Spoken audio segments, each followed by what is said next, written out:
Então vamos, né, para a sétima parte aqui, né?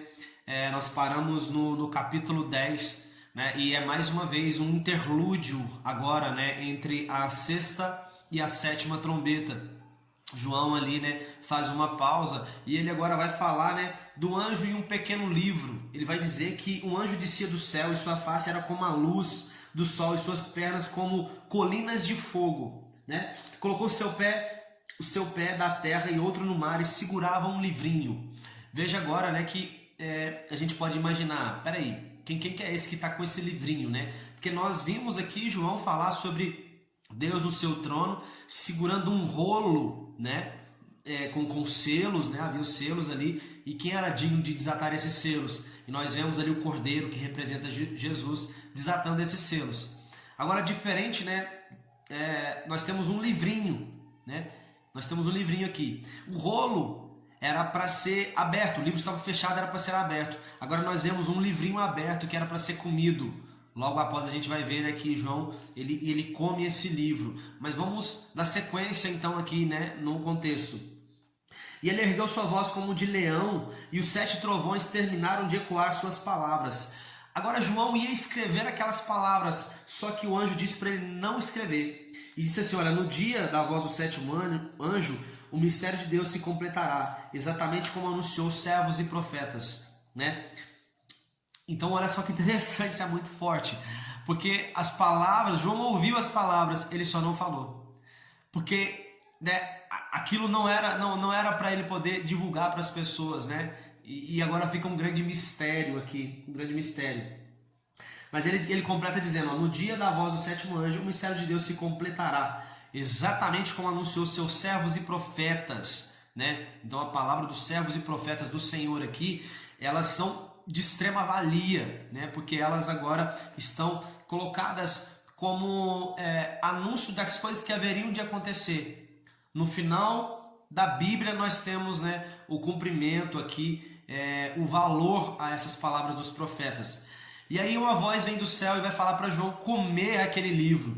E João, ele pega aquele livrinho, né, melhor dizendo, ele come aquele livro, e quando ele come era doce como mel. Mas quando chega a seu estômago, ele se torna amargo. Então o anjo vai dizer ali para João, olha, é necessário que profetizes novamente a respeito de muitos outros povos, nações, línguas e reis. Então nós sabemos que João, depois ele continua suas pregações ali, né, na Ásia Menor, onde tinha as 7 igrejas. João ficava em Éfeso, né? Lembra disso? E ele provavelmente profetizou, falou, né, para as outras igrejas, mas o fato é que João continua falando até hoje, né, nos nossos dias, com as suas cartas, com o seu evangelho e com a revelação do Apocalipse, né? Até hoje as profecias de João, elas são lidas, certo?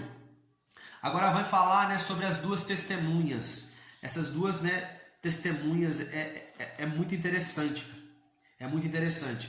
Mas antes de falar das 2 testemunhas, né, fala que a João foi entregue um caniço de medir, né, e mediu o templo e contou os adoradores que estavam lá. E não considerou o pátio externo, né, que foi entregue aos não-judeus. E vai dizer que estes foram... eles iam pisar na cidade durante 42 meses, né?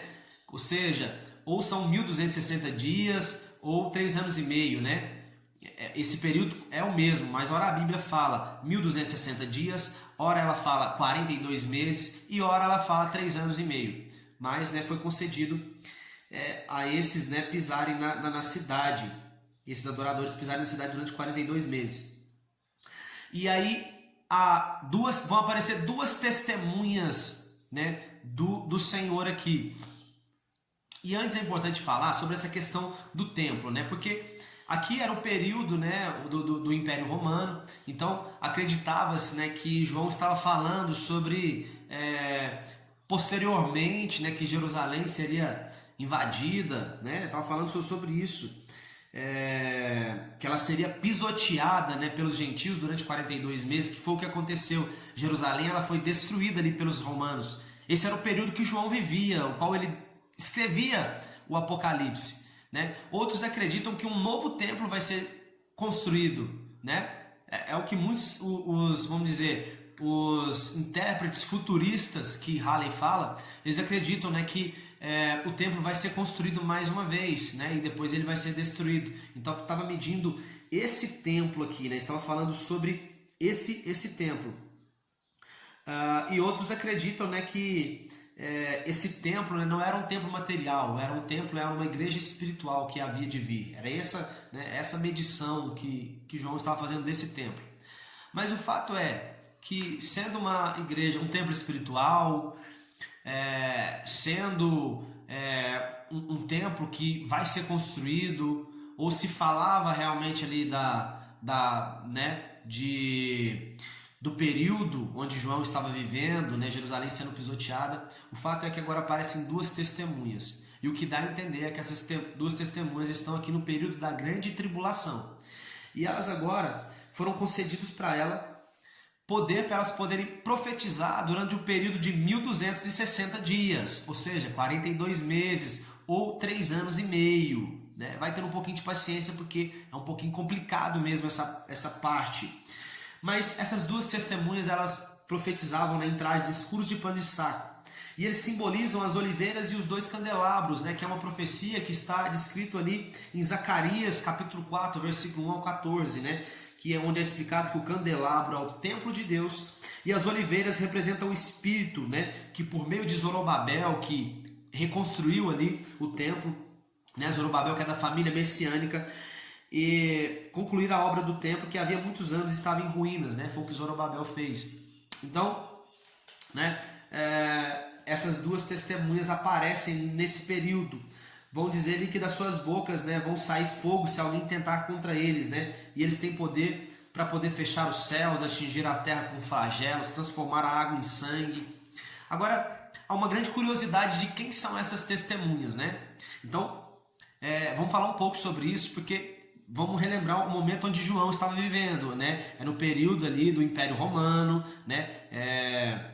Se eu não me engano, quem era o imperador na época que era Nero ou Domiciano, né? Era um desses aí, provavelmente acho que era Domiciano. Então, você vai ver que alguns acreditavam que essas duas testemunhas seriam Pedro e Paulo, porque os túmulos deles estavam por ali. E eles foram grandes homens ali no seu tempo. Alguns acreditavam que eram os dois.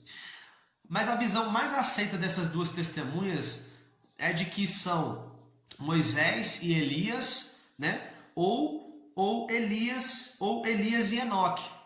Moisés e Elias esteve com Jesus ali no Monte da Transfiguração, né? Então, assim, eram homens que poderiam realmente estar do lado de Jesus. Muitas pessoas acreditam neles, né? Você vai ver sobre Moisés e Elias também, que vai falar assim, olha, essas duas testemunhas têm poder para poder fechar os céus e também para poder transformar água em sangue. Então Elias fechou os céus, Moisés transformou a água em sangue. Então, né, olha para você ver, tem coisas que batem ali com os dois.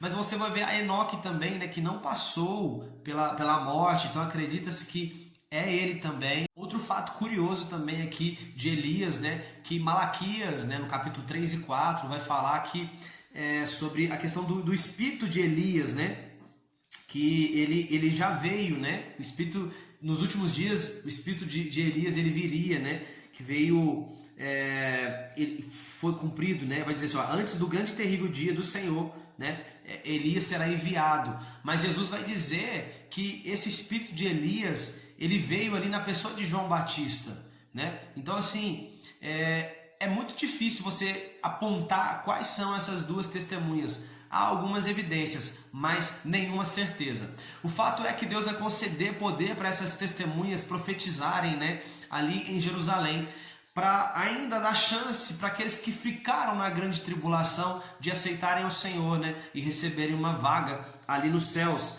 se assim podemos dizer. Acontece que depois de um tempo, né, depois desses 3 anos e meio, a besta ela vai vir ali, né, do abismo e vai atacar e matar as duas testemunhas. Então essa besta, né, a primeira vez que ela é mencionada aqui na Bíblia, mas ela vem agora e mata as duas testemunhas. Os corpos dessas duas testemunhas ficam expostos ali na grande cidade que é Jerusalém, né, e o povo da terra fica muito alegre com a morte dela, de modo que toda a humanidade vai ver, né? Hoje não é difícil a gente mostrar algo que está acontecendo na nossa cidade para o mundo inteiro, né, através da internet. Então o fato é que muitas pessoas vão ver essas duas testemunhas e vão se alegrar. Mas após 3 anos, 3 dias e meio, né? Olha, note a semelhança, né, de Jesus quando ele é morto e depois ele ressuscita. Então, depois de 3 dias, o Senhor vai soprar o fôlego de vida ali nessas duas testemunhas, né? E elas, depois desses 3, elas vão ressuscitar. E a ressurreição delas aterrorizará o mundo inteiro. Pouco depois de voltar à vida, serão chamadas para subir ao céu e subirão numa nuvem, enquanto o mundo vai observar, né? Observar elas subindo. Então, olha que interessante, né? Da mesma forma que Jesus também, né, ressuscitou e depois de um período que apareceu para os discípulos, ele subiu, né, aos céus. As duas testemunhas aqui de Apocalipse também farão da mesma forma. E após isso, né, haverá um violento terremoto que vai matar ali 7.000 pessoas, né?